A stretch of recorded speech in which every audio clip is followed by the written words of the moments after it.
السلام علیکم ورحمۃ اللہ وبرکاتہ۔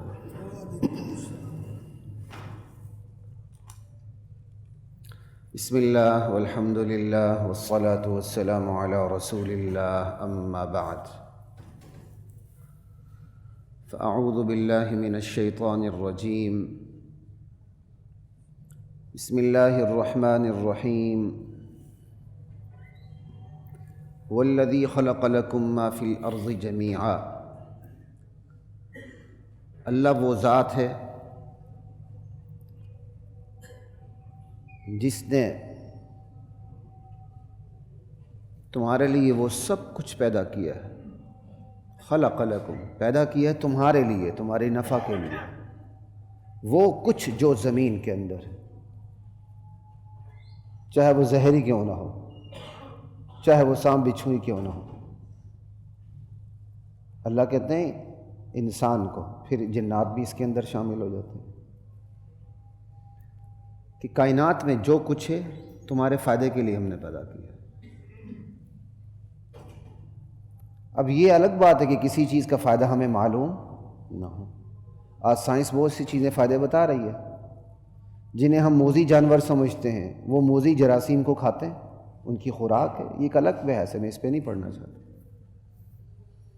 وما خلقت الجن والانس الا لیعبدون، لیکن تمہاری تخلیق میں نے اپنی عبادت کے لیے کی ہے۔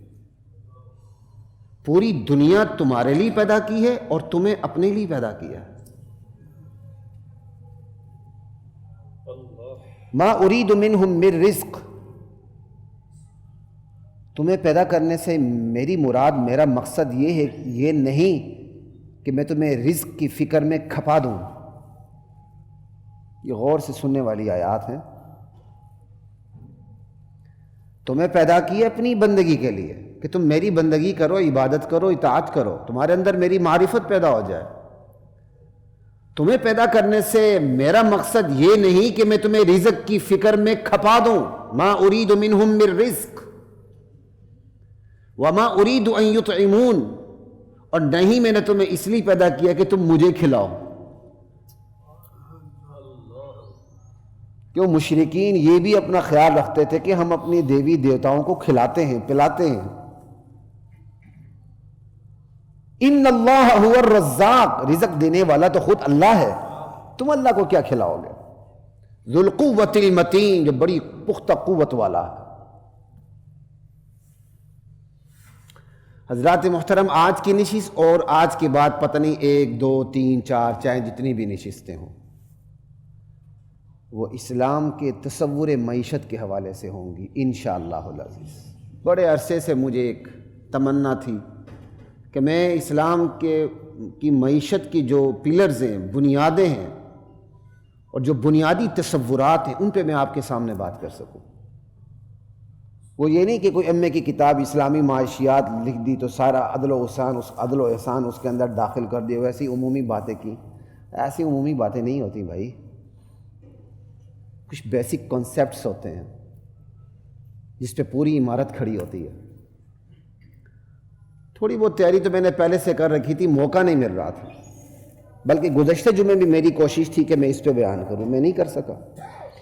اس ہفتے بھی کچھ ایسی مصروفیت آئی کہ ہلتے ہلتے رہ گیا، لیکن میں نے کہا اللہ کا شکر، اللہ تعالیٰ نے ہمت دی کہ میں اس پہ آغاز کر سکوں۔ اور آغاز کرنے کا بہترین موسم یہی ہے، کیونکہ ہم معاشی جال میں کسے جا چکے ہیں، شکنجے میں پھنس چکے ہیں، لیکن پھر بھی ہم باہر نکلنے کو تیار نہیں ہیں۔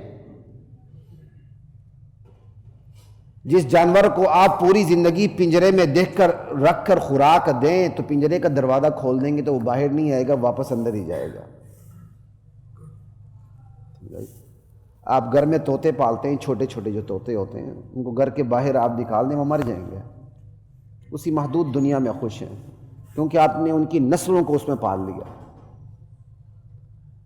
اب وہ اسی کے اندر بند ہے، وہ ان کی کل کائنات ہے۔ ہماری بھی 3 4 5 6 نسلیں معاشی جال کے کنویں کے اندر مکمل طور پر بند ہو چکی ہیں۔ وہ اس سے باہر نکلنے کو اپنی موت سمجھتی ہیں۔ کسی کے سامنے بات کرے نا IMF ورلڈ میں، کیسے نکلیں گے؟ وہ اگلے کی بیوقوفی سمجھتے ہیں۔ ایک الگ بحث ہے، لیکن ٹو دی پوائنٹ میں کچھ ذرا آپ کے سامنے آج جو آپ اس کو پری پرائمری لیول کی باتیں سمجھ لیں، بلکہ چاہے پری ریکویزٹ سمجھ لیں، جو بھی سمجھ لیں، بنیادی باتیں آپ کے سامنے کروں گا، اور آئندہ کے جو کچھ ایک دو لیکچرز ہوں گے وہ اسی پہ بیس کریں گے انشاءاللہ تعالی۔ بالکل بنیادی باتیں ہیں۔ بنیادی باتوں سے یہ نہیں کہ آپ کو بہت کچھ پتہ ہے، یہ بھی یاد رکھیں، بنیادی باتوں سے مراد یہی ہے، اسی پہ باقی لیکچرز اسی لیکچر پہ ڈیپینڈ کریں گے۔ آیت میں نے عبادت کی پڑھی ہے، اور فٹ کہاں ہو رہی ہے؟ اسلام کے تصور معیشت پر۔ کتنی بڑی بات ہے، اسی سے اندازہ کر لیں کہ معاش کا مسئلہ کتنا نازک ہے۔ اللہ کہتے ہیں میں نے تمہیں عبادت کے لیے پیدا کیا ہے، رزق میں کھپنے کے لیے پیدا نہیں کیا۔ لا الہ الا اللہ واللہ اکبر، یہ دو آیات میں نے آپ کے سامنے پڑھی۔ ان آیات پہ تھوڑا سا آپ غور کیجئے کہ مخلوقات کو تخلیق کرنے کے جو مقاصد ہیں وہ اللہ کے ہاں مختلف ہیں۔ مختلف مخلوقات کو اللہ تعالیٰ نے جو تخلیق فرمایا ہے اس کے مقاصد مختلف۔ انسان اور جنات کی تخلیق کا مقصد کیا ہے؟ اللہ کی عبادت، اللہ کی بندگی، غلامی، اپنے آپ کو سپرد کر دینا مکمل طور پہ، کہ آپ استنجا بھی اس کی مرضی کے بغیر نہ کریں، آپ کرسی اقتدار پر بھی اس کی مرضی کے بغیر نہ بیٹھیں، چاہے وہ ٹوائلٹ کی کرسی ہو یا اقتدار کی کرسی ہو، وہاں ہم کو دیکھنا پڑے گا شرعی دائرہ کیا ہے۔ ہماری تخلیق اس لیے ہوئی ہے۔ ٹھیک، آگے چلتے ہیں۔ انسان اور جنات کے سوا کائنات میں بسنے والے تمام مخلوقات، فرشتوں کو آپ چھوڑ دیں، فرشتے بھی ہمارے نفع کے لیے ہیں اصل میں۔ ما فی الارض، چلو ما فی الارض کو ہی لے لیتے ہیں، زمین میں جتنی بھی مخلوقات ہیں وہ سب کس کے لیے پیدا ہوئی ہیں؟ نہیں جی، ہمارے لیے پیدا ہوئی ہیں۔ ہم عبادت کے لیے پیدا ہوئے ہیں، وہ عبادت کرتے ہیں لیکن وہ ہمارے لیے پیدا ہوئے ہیں، ہماری نفع رسانی کے لیے، ہمیں فائدہ دینے کے لیے۔ پوری کائنات کو اللہ تعالیٰ نے ایک ہی اصول پر اس کی تخلیق کی ہے کہ یہ میرے بندوں کو فائدہ دے۔ یہی وجہ ہے بحری جہاز نہیں ڈوبتا اور سوئی ڈوب جاتی ہے۔ اللہ تعالیٰ نے پانی کو اس قانون کا پابند بنا دیا۔ بات سمجھ آ رہی ہے؟ پوری کائنات حرکت میں آتی ہے تب کہیں جا کے گندم کا ایک دانہ وجود میں آتا ہے۔ اللہ تعالیٰ نے کائنات کو اس قانون کا پابند بنا دیا۔ یہ ہے هو الذی خلق لکم ما فی الارض جمیعا۔ اب یہ جو گٹر ہیں ان کے اندر کیسی کیسی مخلوقات رہتی ہیں، اگر یہ مخلوقات نہ ہوں تو شاید ہم مر جائیں، کیونکہ یہ زہریلی مخلوقات ہیں، وہ زہریلے ترین جراثیم ان کی خوراک ہیں جس سے ہم بچ جاتے ہیں۔ ٹھیک ہے، چائنا کے بارے میں سنا تھا، انہوں نے شاید ایک دفعہ چڑیوں کا ہی خاتمہ کر دیا تھا، یہ فصلوں کو کھاتے ہیں، اس قسم کی بات آتی ہے، کہاں تک تحقیقی بات ہے۔ اس کے بعد جب دیکھا کہ بھائی یہ تو فصلیں تباہ ہو گئی، کہ چڑیا آ کے انہی چیزوں کو کھاتی جو فصلوں کو، انہوں نے دوبارہ اس کی پوچھ شروع کر دی غالباً۔ اب یہ کہاں تک محقق بات ہے مجھے نہیں، سنی سنائی بات ہے، اچھا یہ تحقیقی بات ہے، ٹھیک ہے، لیکن یہ تحقیقی بات تو ہے نا۔ آج وہ ممالک جو رزق میں اضافے کے لیے آبادی کو کنٹرول کرتے تھے، آج وہاں کیا ہو رہا ہے بتائیں گے آپ؟ رزق میں اضافے کے لیے آبادی کو بڑھا رہے ہیں۔ کبھی ہم غلاموں نے سوچا؟ کینیڈا کو دیکھ لیں، اپنے معاشی وسائل کو بڑھانے کے لیے آبادی بڑھا رہے ہیں۔ ہم غلاموں کو کبھی سمجھ نہیں آئے گی۔ ہم رسول اللہ کو مانتے ہیں، وہ جانتے نہیں، ہم وہ جانتے ہیں مانتے نہیں، ہم مانتے ہیں جانتے نہیں، ہم اللہ کی کتاب کو مانتے ہیں لیکن جانتے کیا ہے اس کے اندر؟ وہ جانتے ہیں لیکن مانتے نہیں۔ وہ اللہ کی تخلیقی منصوبوں میں ہاتھ ڈالتے ہیں، ناکام ہوتے ہیں، پلٹ کے واپس جاتے ہیں، پھر وہ کام کرتے ہیں جو اللہ کرتا ہے۔ اللہ نے پہلے سے کہا ہے کرو، اب وہ آبادی کو بڑھا رہے ہیں، کیوں؟ اپنی معیشت کو تقویت دینے کے لیے۔ میں کس کس موضوع پہ بات کروں؟ لا الہ الا اللہ. چلتے ہیں آگے. تو انسان اور جنات کی تخلیق اللہ نے اپنی بندگی کے لیے کی، اور زمین میں جتنی بھی مخلوقات ہیں ان کی تخلیق کا مقصد کیا ہے؟ خود انسان و جنات کو فائدہ پہنچانا. تو اللہ نے اپنی مخلوقات کی تخلیق کے مختلف مقاصد رکھے ہیں، اور مخلوق کوئی بھی ہو اس کی تخلیق کا مقصد اس مخلوق کی جو بنیادی خوبی اور خصوصیت ہے اس کی ترقی اور کمال. کوئی بھی مخلوق ہو، کسی بھی مخلوق کی جو بنیادی خوبی ہے، بنیادی نیچر ہے، بیسک نیچر، اس کی ترقی اور اس کی تکمیل اور اس کا کمال ہی اس مخلوق کی تخلیق کا مقصد ہے. بات سمجھ آ رہی ہے؟ ایک ایک جملے پہ غور کریں، ہر جملہ دوسرے جملے پہ بحث کرے گا. دیر سے آنے والے ساتھیوں کو مبارک، ان کی مرضی. ٹھیک ہے، ہر جملہ دوسرے جملے پہ بحث کرتا ہوا جائے گا انشاءاللہ آگے. آپ دیکھ لیں، عام چھوٹی سی مثال دیتا ہوں. اللہ تعالیٰ نے آم کی تخلیق کی ہے، تو آم کی تخلیق کا مقصد کیا ہے؟ آم کی تخلیق کا مقصد یہ کہ اس کے اندر آم والی صفات آ جائیں، وہ بہترین میٹھا ہو اور بندوں کو اچھا لگے. آم کی تخلیق کا مقصد یہ نہیں کہ وہ انگور بن جائے. بات سمجھ آ رہی ہے؟ آم اللہ تعالیٰ نے کس لیے تخلیق کیا؟ کس کے لیے کیا؟ بندوں کے لیے کیا. اور تخلیق کا مقصد کیا ہے؟ اس کے اندر بہترین صفات ہو جائیں. آم کی تخلیق کا مقصد یہ نہیں وہ ترقی کرتے ہوئے انگور بن جائے. اللہ تعالیٰ نے گھوڑے کی تخلیق فرمائی، جس کو عربی میں فرس کہتے ہیں نا. گھوڑے کی تخلیق کا کس کے لیے؟ کس لیے؟ بندوں کے لیے. مقصد تخلیق کیا ہے؟ اس کے گھوڑے پن کی صفات نمایاں ہو جائیں، نہ کہ وہ شیر یا ہاتھی بن جائے. ایسا ہی ہے. سانپ بچھو کی تخلیقات کا مقصد کیا ہے؟ کئی چیزوں کی تخلیق کا مقصد ہمیں پتہ نہیں ہوگا، لیکن ہمیں اللہ کے کلام پر اعتبار ہے کہ یا اللہ یہ تو نے ہمارے ہی لیے پیدا کیا. اگر ہم صرف ان کے ضرر سے بچیں اللہ کے حکم سے، پھر بھی تو ہمارا فائدہ ہو گیا کہ نہیں ہو گیا؟ اللہ تعالیٰ نے ایک چیز پیدا کی، کہا اس کے قریب نہیں جانا. اللہ نے جنت میں درخت پیدا کیا لیکن آدم کو منع کر دیا، اس کے قریب. اس میں آدم کا فائدہ تھا. بات سمجھ آ رہی ہے؟ اگر یہی فائدہ ہو تو یہی کافی ہے. لیکن چلیں اضافہ کر دیتا ہوں، جو جتنا زہریلا بچھو ہوتا ہے وہ کینسر کا اتنا ہی بڑا علاج ہے کہ نہیں؟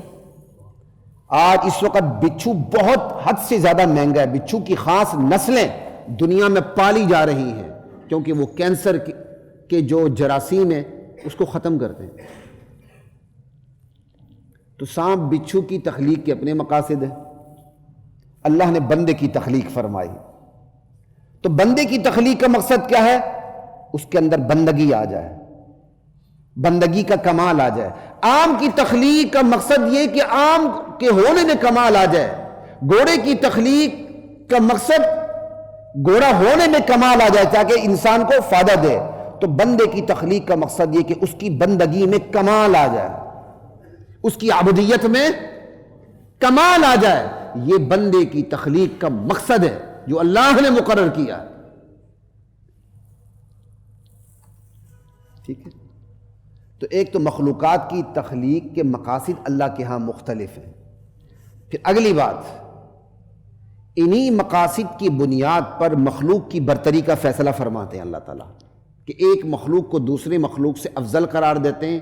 خود ایک ہی مخلوق میں ایک فرد کو دوسرے فرد سے افضل قرار دے دیتے ہیں اسی مقصد تخلیق کی بنیاد پر. آم کی اپنی تخلیق کا مقصد ہے، گھوڑے کی اپنی تخلیق کا مقصد ہے، سانپ بچھو کی اپنی تخلیق کا مقصد ہے. تو بندے کی تخلیق کا مقصد کیا ہے؟ بندگی، عبدیت. اور یہ مقصد تمام مخلوقات کی تخلیق کے مقاصد سے سب سے اعلیٰ ہے. جب مقصد سب سے اعلیٰ ہوا تو پھر انسان بھی کیا ہوا؟ اپنے مقصد کے حوالے سے تمام مخلوقات سے اعلیٰ ہوا. تو اس لیے اس کو انسان کو کیا کہتے ہیں؟ اشرف المخلوقات. اشرف المخلوقات اس لیے نہیں کہتے کہ اس کے اندر عقل ہے. یہ بات یاد رکھیں، اشرف المخلوقات مقصد کے حوالے سے کہتے ہیں کہ اللہ تعالیٰ نے جو اس مخلوق کو پیدا کیا، اس کو مخلوق کو پیدا کرنے کا مقصد سب سے عظیم ہے، اپنے مقصد کی وجہ سے یہ تمام مخلوقات پر برتری لے گیا ہے۔ سمجھ آ رہی ہے؟ تو آج کی جغرافک چینلز کے ہوتے ہوئے کوئی کہہ سکتا ہے کہ بندر میں، چڑیا میں، شیر میں، درندے میں، تینوے میں، چیتے میں عقل نہیں ہے؟ عقل نہ کہنے والا ہی بے عقل ہے۔ عقل کسے کہتے ہیں؟ اپنے نفع نقصان کو پہچاننا۔ آپ کہیں گے جی فلاں جانور نہیں پہچانتا، میں کہوں گا انسان نہیں پہچانتا، اس لیے تو جہنم جا رہا۔ اللہ تعالیٰ نے جس دائرے میں جو عقل دی وہ ہر ایک کے پاس ہے۔ ہم کہتے ہیں یہ گونگے، کس نے کہا یہ گونگے؟ ان کی زبان ہے۔ سلیمان علیہ السلام چونٹی کی زبان سمجھتے تھے، جانوروں کی زبان سمجھتے تھے۔ ہدہد نے آ کے بولی نہیں بولی اپنی؟ لا الہ الا اللہ۔ تو مقصد تخلیق کی بنیاد پر مخلوق پر اللہ برتری دیتے ہیں، چونکہ انسان کی تخلیق کا مقصد سب سے اعلیٰ ہے، لہذا انسان نام کی جو مخلوق ہے وہ تمام مخلوقات سے اعلیٰ ہے، عقل کی بنیاد پر نہیں، مقصد تخلیق کی بنیاد پر۔ اس کا مقصد تخلیق سب سے اعلیٰ ہے۔ اللہ نے اس کو اپنی غلامی کے لیے پیدا کیا ہے، اپنی غلامی کے لیے اللہ نے اس کو پیدا کیا کہ یہ میرا بندہ بنے، بس۔ اللہ اکبر کبیرہ والحمد للہ کثیرہ۔ کوئی سمجھ آ رہی ہے؟ تو اللہ تعالیٰ نے پھر جب اللہ تعالیٰ نے اس کے کیا کہتے ہیں، اسی طرح آگے بھی تھوڑا سا دیکھ لیں، چلے عام، اور میں گھوڑے کی مثال دے رہا ہوں، اسی کو لے کے آگے چلتے ہیں۔ گھوڑے اور عام میں بھی فضیلت ہے۔ گھوڑے اور عام میں کس کو فضیلت حاصل ہے؟ گھوڑے کو فضیلت حاصل ہے۔ عام صرف کھانے کے لیے، زبان کے ذائقے کے لیے اللہ تعالیٰ کہتا ہے اچھا کھا لیا کرو، لیکن گھوڑا جہاد کے لیے اللہ نے پیدا کیا ہے۔ عام پیٹ کے لیے، ذائقے کے لیے پیدا کیا ہے کہ اللہ کی نعمتیں ہیں، مختلف نعمتیں اللہ تعالیٰ نے بندے میں تنوع رکھا ہے، رنگا رنگی رکھی ہے، لیکن اللہ نے گھوڑے کو کس کے لیے پیدا کیا؟ جہاد کا آلہ ہے یہ۔ اور صحیح بخاری کی حدیث ہے، عن عبد اللہ بن عمر رضی اللہ تعالی عنہما قال قال رسول اللہ صلی اللہ علیہ وسلم الخیر فی نواصیہ الخیر الی یوم القیامہ۔ یہ گھوڑے، ان کی پیشانیوں میں اللہ نے قیامت تک کے لیے خیر و برکت رکھ دی ہے۔ اگر اس کی خیر و برکت کا ایک عجوبہ اگر آپ نے سننا ہو تو 70 ممالک کی فوج کو شکست دینے والے افغان آپ کے سامنے ہیں۔ افغان جب چھاپا مار کروائیاں کرتے تھے تو گاڑیوں پہ نہیں کرتے تھے کہ گاڑیاں سیٹلائٹ کے زیر اثر آ جاتی ہیں تو ڈرون میں ماری جاتی ہیں۔ افغان چھاپا مار کروائیاں گھوڑوں پہ بیٹھ کے کرتے تھے۔ اب گھوڑے کو انجن کو سیٹلائٹ کیا خاک پکڑے؟ کوئی سمجھ آ رہی ہے؟ اللہ اکبر۔ اب اگر عام اور گھوڑے کا مقابلہ کر لیں تو اپنی تخلیق میں عام سے گھوڑا افضل ہے۔ مخلوق کو مخلوق پہ برتری اللہ نے مقصد تخلیق کی بنیاد پر دے رکھی ہے۔ اسی اینٹ کو دیکھ لیں، یہ اینٹ، اس اینٹ کی خوش قسمتی ہے، یہ مسجد میں لگی ہوئی ہے، اللہ نے یہ خوش قسمتی اس کو دی ہے، لیکن اسی کی بہن ادھر ٹوائلٹ میں لگی ہوئی ہے۔ مقصد تخلیق میں فرق آ گیا۔ برتری کس کو حاصل ہو گئی؟ اس اینٹ کو برتری حاصل ہو گئی۔ تو انسان کو تمام مخلوقات پر برتری حاصل، پھر مومن کو کافر پر برتری حاصل۔ کیوں حاصل؟ اس لیے کہ وہ مقصد تخلیق کو پورا کرنے کے اس نے اوتھ لے لیا اور کافر نے اوتھ نہیں لیا۔ مومن کو کافر پر برتری حاصل، پھر مومن کو مومن پر برتری حاصل۔ کیوں؟ جو جتنا اپنی تخلیق کے مقاصد کو پورا کرے گا وہ اتنا ہی برتر ہوتا چلا جائے گا۔ یہ نہیں کہ جو زیادہ اچھا کھانا کھائے، جو زیادہ اچھی پوشاک پہنے، جو زیادہ اچھا بزنس کرے، جو زیادہ اچھی رہائش رکھے، ہائر اینیمل بن جائے، بڑھیا جانور بن جائے، اکنامک اینیمل بن جائے، اقتصادی اور کیا کہتے ہیں معاشی جانور بن جائے، سمجھ آئی، سوشل اینیمل بن جائے، اقتصادی اور سماجی کیا کہتے ہیں معاشرتی جانور بن جائے، وہ افضل ہو۔ ایسا نہیں ہے، ایسا نہیں۔ ان اکرمکم عند اللہ اتقاکم، تم میں سے سب سے زیادہ قریب اللہ کے ہاں مکرم باعزت وہ ہے جس کے اندر سب سے زیادہ تقوی ہے اور بندگی ہے۔ تو انسان مومن کو کافر پر برتری حاصل، پھر مومن کو مومن پر برتری حاصل، پیچھے مقصد تخلیق کی کار فرما ہے۔ جو جتنا مقصد تخلیق پر پورا اترے گا وہ اتنا برتر ہو جائے گا۔ گندے آم کو آپ پھینک دیتے ہیں، اچھے آم کو آپ چوستے رہتے ہیں، کیوں؟ مقصد تخلیق جو صحیح آم ہے وہ پورا کر رہا ہے، گندا آم پورا نہیں کر رہا، اس میں بھی اس کو برتری حاصل ہے، ایک کو کمتری ایک کو برتری حاصل ہے۔ تو مقاصد تخلیق کی بنیاد پر اللہ برتری کا فیصلہ فرماتے ہیں۔ یہ بات ہو گئی، اگلی بات کی طرف چلتے ہیں۔ انہی مقاصد تخلیق کی بنیاد پر وسائل کا انتخاب ہوتا ہے اور وسائل کو برتری حاصل ہوتی ہے، وسائل کو حیثیت حاصل ہوتی ہے، ذرائع اور وسائل کی اہمیت کے فیصلے ہوتے ہیں انہی مقاصد کی بنیاد پر، مقاصد تخلیق کی بنیاد پر۔ عام کیا مقصد تخلیق ہمیں فائدہ پہنچانا ہے، تو آپ اب عام کی زندگی کے لیے بھی تو وسائل ہیں نا، اس کا بیج ہوگا، اس کے مطابق زمین ہوگی۔ عام کے بیج کو لا کر ہمارے گلگت بلتستان میں لگا دے، کیسے ہوگے گا؟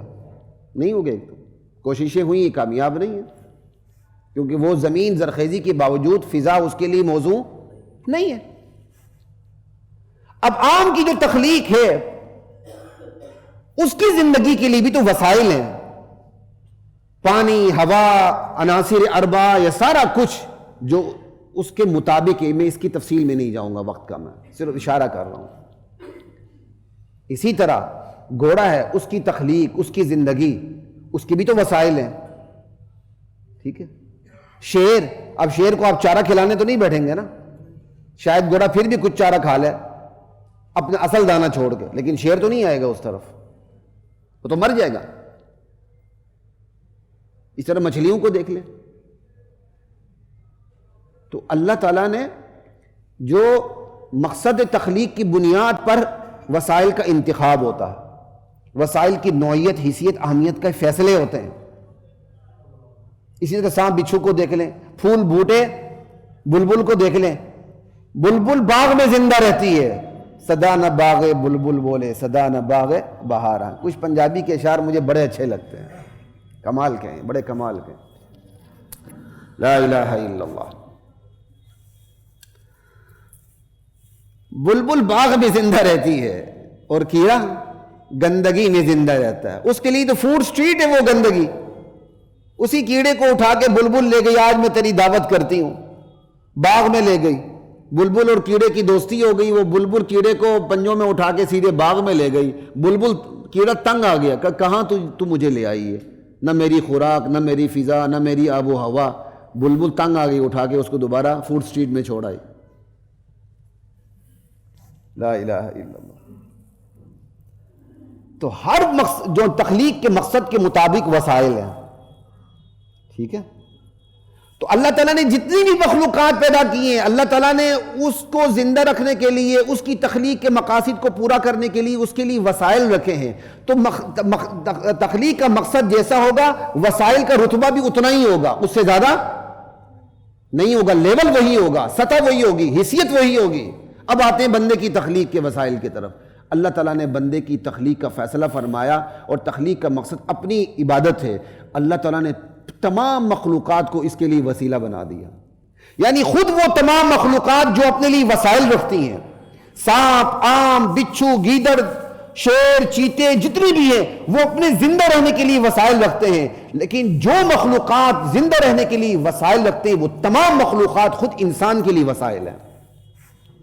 پھر انسان کے وسائل اپنے معیار میں بھی اعلیٰ ہیں، اپنی مقدار میں بھی اعلیٰ ہیں۔ انسان کی زندہ رہنے کے لیے تمام تر وسائل پاک، صاف ستھرے، نظیف، معیار میں اعلیٰ، مقدار میں بھی لامحدود، حد سے زیادہ۔ ایسا ہے کہ نہیں؟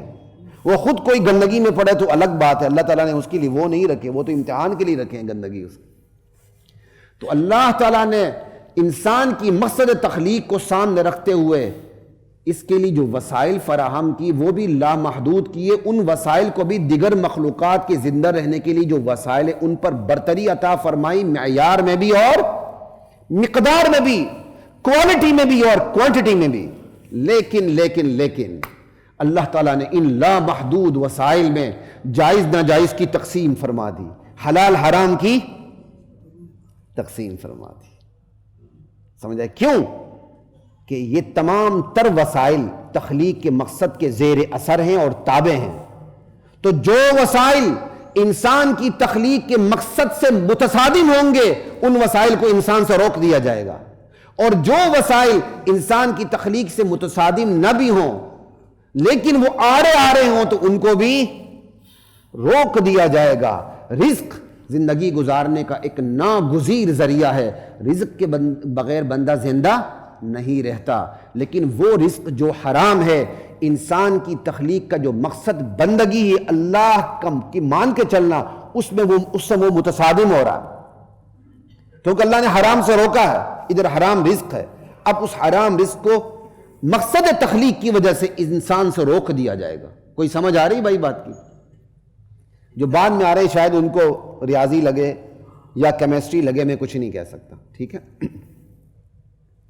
اسی طرح عام تجارت خرید و فروخت، اب جمعے کی اذانیں ہو گئی ہیں، ہر جگہ ہو گئی ہیں، نمازیں قریب ہیں، جو خرید و فروخت کریں خدا کی قسم وہ ناجائز کر رہے ہیں.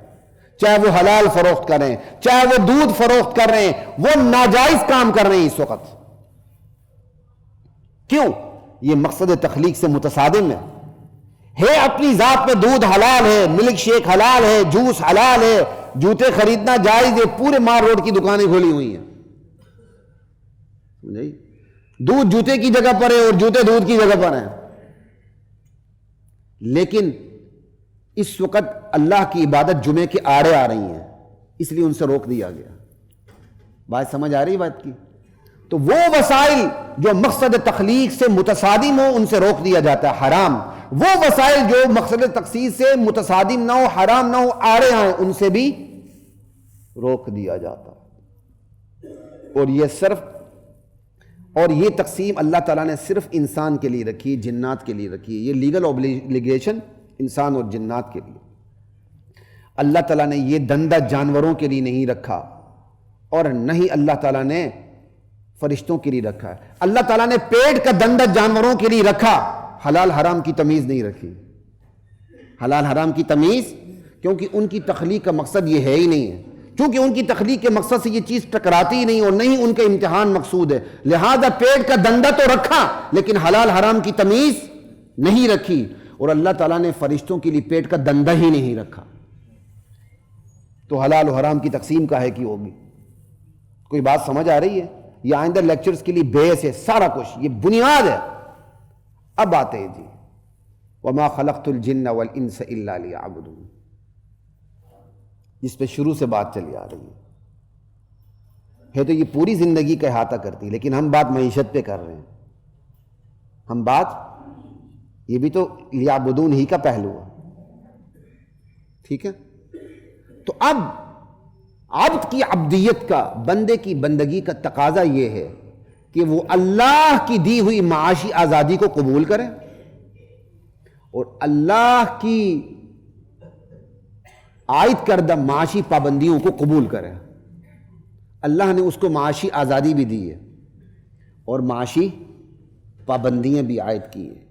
عبدیت کا تقاضا یہ ہے کہ وہ معاشی آزادی کو بھی قبول کرے اور معاشی پابندیوں کو بھی قبول کرے.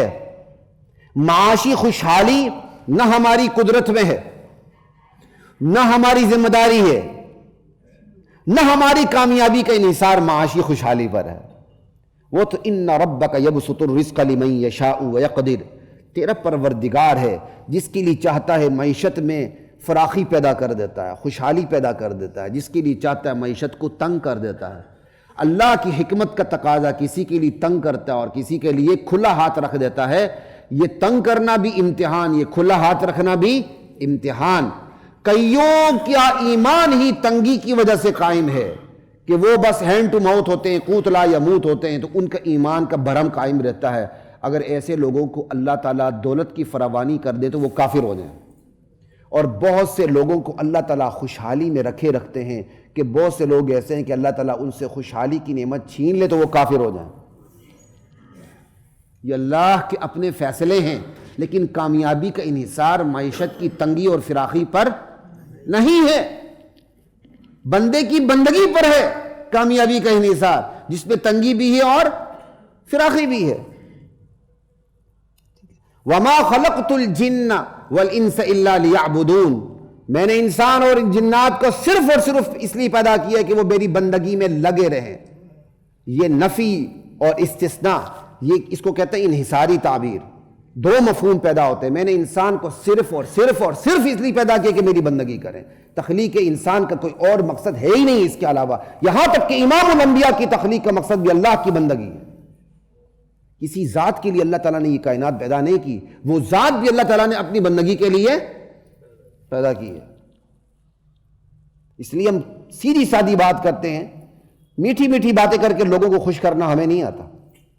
وَمَا خَلَقْتُ الْجِنَّ وَالْإِنسَ إِلَّا لِيَعْبُدُونَ، کلیئر آیت ہے. اور آیت بھی ایسی ہے، نفی اور استثناء حصر والی آیت ہے. اور ساتھ جب یہ بات کی میں نے بندگی کے لیے پیدا کیا ہے، ساتھ ہی یہ فرما دیا تم بندگی میں لگے رہو. تو بندہ بندگی میں لگا رہے، اس کا ایک پہلو یہ بھی ہے کہ بندہ اللہ کی دی ہوئی معاشی آزادی کو بھی قبول کرے اور اللہ کی عائد کی ہوئی معاشی پابندیوں کو بھی قبول کرے. حلال و حرام کی جو تقسیم ہے اس کو دیکھ کر اپنی زندگی گزارے. یہ بندگی کا ایک بہت بڑا پہلو ہے. اور ساتھ ہی اللہ تعالیٰ نے یہ فرما دیا ما ارید منہم من رزق، تمہیں پیدا کرنے سے میرا مقصد تمہیں رزق میں کھپانا نہیں کہ تم رزق میں اتنے کھپ جاؤ، مجھے بھول جاؤ، رزق کو معبود بنا لو. جیسے آج دنیا نے رزق کو معبود بنا رکھا اور معاشیات میں اتنی ترقی کی ہے کہ مفتی حضرات مشکل میں پڑ جاتے ہیں اور ان کے مہینے لگ جاتے ہیں کہ یہ جائز ہے کہ ناجائز. اتنی پیچیدگی ہے، معاشی جال اتنا خطرناک اور اتنا پیچیدہ بنا دیا گیا ہے. لیکن اسلام حل سے خالی نہیں ہے، سولوشن سے خالی نہیں. یہی تو اسلام کا زندہ معجزہ ہے. عبادت کے ساتھ ہی فرما دیا تم نے رزق میں کھپنا نہیں ہے کہ تم رزق کو معبود بنا دو، مجھے بھول جاؤ، بلکہ کہہ دیا ان اللہ هو الرزاق، رزق تو خود اللہ دے رہا ہے. اور یہ دنیا کی بھی کوئی قانون ہے. آپ کسی کو اپنے ہاں نوکر رکھ لیتے ہیں تو اس نوکری کا تقاضا کیا ہوتا ہے کہ آپ اس کی معیشت کے ذمہ دار بن جاتے ہیں، اس کی ضروریت کے ذمہ دار بن جاتے ہیں. آپ 7-8 گھنٹے کے لیے ایک کو نوکر بنا لیتے ہیں تو آپ اس کے ذمہ دار بنا لیتے ہیں. اللہ نے تو ہمیں 24 گھنٹے کے لیے اپنا نوکر بنا لیا. بات سمجھ آ رہی ہے؟ اللہ نے ہمیں 24 گھنٹے کے لیے اپنا غلام اور نوکر بنا لیا. نوکر تو پھر بھی 7-8 گھنٹے کا ہوتا ہے، بھائی ہم تو 24 گھنٹے کے ہیں. تو دنیا کا اصول یہ ہے تو اللہ کا اصول کتنا بڑا ہے. جب اللہ نے ہمیں 24 گھنٹے کے لیے اپنا نوکر بنا لیا ہے تو اللہ نے ہماری رزق کی ذمہ داری بھی اٹھا لی ہے. اسی لیے کہا تمہارا کام میری بندگی ہے، رزق میں کھپ کے رزق کو معبود بنانا نہیں ہے. جہاں تک بات ہے کہ رزق ایک ناگزیر ذریعہ ہے، اس کے بغیر زندگی گزرتی نہیں، کہا وہ میرے ذمے ہو گیا. وہ دنیا کا اصول بھی دیکھے تو میرے ذمے ہو گیا، رزق کی میں ضمانت لیتا ہوں. لیکن رزق کی ضمانت لیتے ہوئے اللہ نے عجیب کام فرمایا. یہ نہیں کیا کہ اوپر سے من و سلوہ اترے ہر ایک پر، اچھا تم میری بندگی کرو، نماز پڑھتے ہی دیکھو تو جناب علی ایک روسٹ، ایک ٹانگ مرغی کی، ایک مچھلی کی، ہر ایک کو پلیٹ مل جائے. پھر تو جو سب سے بڑا بدکار ہے وہ سب سے بڑا نمازی ہوگا. پھر تو یہاں نمازیوں کو جگہ ہی نہیں ملے گی. یہاں سب سے پہلے بڑے بڑے فرعون، قارون، حامان، شداد، نمرود پہلی صف میں ہوں گے، کیونکہ اللہ کی بندگی نہیں ہوگی، وہ تو رزق کی بندگی ہو گئی. تو اللہ کو اپنے بندے کی نیچر کا پتہ تھا. اللہ نے رزق کی ذمہ داری اٹھاتے ہوئے کہا رزق کی ذمہ داری اٹھائی ہے. اللہ نے ڈائریکٹ منہ میں نوالا نہیں ڈالا، ہاتھ میں گندم کا دانہ نہیں رکھ دیا. اللہ تعالیٰ نے اسباب ہاتھ میں دے دیا. یہ لو کدال، یہ لو بیلچا، یہ لو کھیت، یہ لو زمین، یہ لو بیج، کام کرو. اسباب تمہارے پاس ہے، ان اسباب میں طاقت فراہم کرنا میرا کام ہے. اب اللہ تعالیٰ نے اسباب فراہم کرتے ہوئے رزق کی ذمہ داری لیتے ہوئے بھی امتحان میں ڈال دیا. کون اسباب کا بندہ بنتا ہے، کون اسباب کو پیدا کرنے والے کا بندہ بنتا ہے، کون دولت کماتے ہوئے وہ جو دولت کا ذریعہ ہے اسی کو خدا سمجھ لیتا ہے کہ مجھے اسی سے دولت ملی ہے، اور کون دولت کماتے ہوئے یہ سمجھتا ہے کہ یہ سبب ہے، اس میں طاقت اللہ نہ ڈالتا تو یہ میری روزی کا ذریعہ نہ بنتا. اللہ، اس میں بھی اللہ نے امتحان میں ڈال دیا. اور امتحان میں اب ہم سب اسباب اختیار کرتے ہیں، لیکن اسباب اختیار کرتے ہوئے یہ بھی تو امتحان ہے، سب کو یکساں نہیں ملتا. دو بھائی ایک ساتھ دکان کھولتے ہیں، ایک ہی مال رکھتے ہیں، ایک ان پڑھ ہے دوسرا پڑھا لکھا ہے، بڑے کی دکان ہی نہیں چلتی. جو ان پڑھ ہے اس کی نسلیں چل رہی ہیں. سمجھ آئی بات کی؟ تو اللہ تعالیٰ نے اسباب اختیار دیتے ہوئے رزق کی ذمہ داری اٹھا لی. تو جب اسباب اختیار کریں گے رزلٹ مختلف ہوگا. کسی کو تنگی ملے گی، کسی کو فراخی ملے گی، کسی کو بدحالی ملے گی، کسی کو خوشحالی ملے گی. یہ اللہ طبیب کا فیصلہ ہے. طبیب روکتا نہیں ہے، ڈاکٹر روکتا نہیں کہ اس مریض کو دوائی نہیں دینی، جس کو کیریٹنین ہو جائے اللہ میری اور آپ کی حفاظت فرمائے. دل سے زیادہ گردوں کے مریض اس وقت پاکستان میں ہیں. دل کا تو پھر بھی علاج ہے، دل کا مریض اتنا تڑپتا نہیں. گردے کے مریض کو آپ جائیں تو سب کچھ چھوڑ دیں، اللہ میری اور آپ کی حفاظت فرمائے. سمجھائے؟ گردے کا مریض جس طرح تڑپ تڑپ کے جان دیتا ہے وہ تو چلا جاتا ہے، لیکن ساتھ جو ہوتا ہے وہ سب سے بڑا مریض بن جاتا ہے.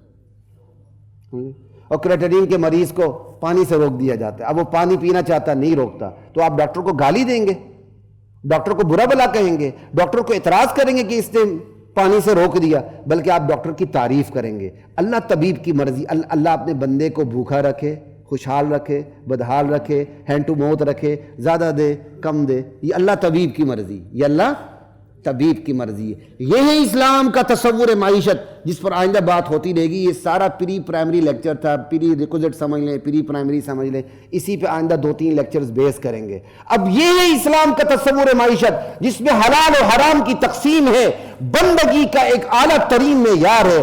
اس اسلام کے اس تصور معیشت کو اس تصور معیشت سے کیا نسبت ہے جہاں کھلی ڈیمانڈ اور کھلی سپلائی ہے. چاہے زنا کی ڈیمانڈ ہو زنا کو سپلائی کریں، چاہے لواطت کی ڈیمانڈ ہو لواطت کو سپلائی کریں. کھلی ڈیمانڈ ہے اور کھلی سپلائی ہے.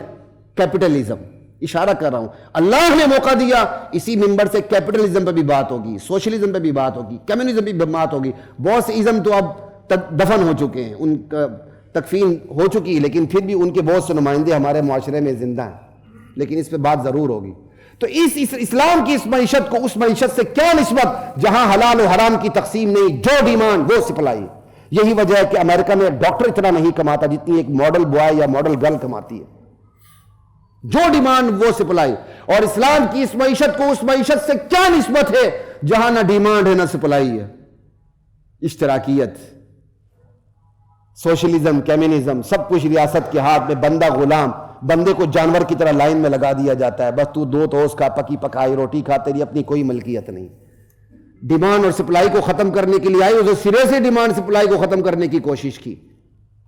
اسلام نے نہ، اللہ کا ڈیمانڈ بھی ہے سپلائی بھی ہے، لیکن اس ڈیمانڈ اور سپلائی میں حلال و حرام کی تقسیم بھی ہے. یہی تو تمہارا امتحان ہے. اللہ اکبر. گلہ ہمیں ان سے نہیں جن کے پاس قرآن نہیں، جو قرآن کو نہیں مانتے. گلہ ہمیں ان سے ہے جو ہر رکعت میں پڑھتے ہیں ذالک الکتاب لا ریب فیہ، یہ سب سے بڑی کتاب ہے، اس میں کوئی شک نہیں، پھر بھی پیشاب اور گلاب کو مکس کر دیتے ہیں، حلال اور حرام کی تمیز نہیں رکھتے، شراب اور دودھ کی ملاوٹ کر دیتے ہیں، اپنا بچوں کا پیٹ پالنے کے لیے یتیم بچوں کا پیٹ کاٹتے ہیں، سود میں لت پت ہے. ایک دفعہ میں نے چھوٹی سی پوسٹ لکھی کہ یہ قوم سود کے گٹر میں غوطہ کھا رہی ہے. ایک صاحب نے اعتراض کر دی، کوئی اچھے الفاظ بھی استعمال کرے، انا للہ و انا الیہ راجعون. مطلب ہم سود میں گٹر میں غوطے کھا رہے ہیں اور ہم کہیں بھی نہ انا للہ. ہمیں یہ لفظ بھی غیر پارلیمانی لگتے ہیں. جو گناہ جتنا منحوس ہے، جس گناہ نے جتنا اس معاشرے کو دیمک کی طرح چاٹا ہے، اس پر اتنی ہی شدید گولہ باری ہونی چاہیے تاکہ بندوں کی دل میں نفرت پیدا ہو. خیر، ہم بات کر رہے تھے اسلام کے تصور معیشت پہ. یہ آج کا پہلا لیکچر تھا، انشاءاللہ اسی پہ آئندہ لیکچرز بیس کریں گے. وآخر دعوانا الحمدللہ.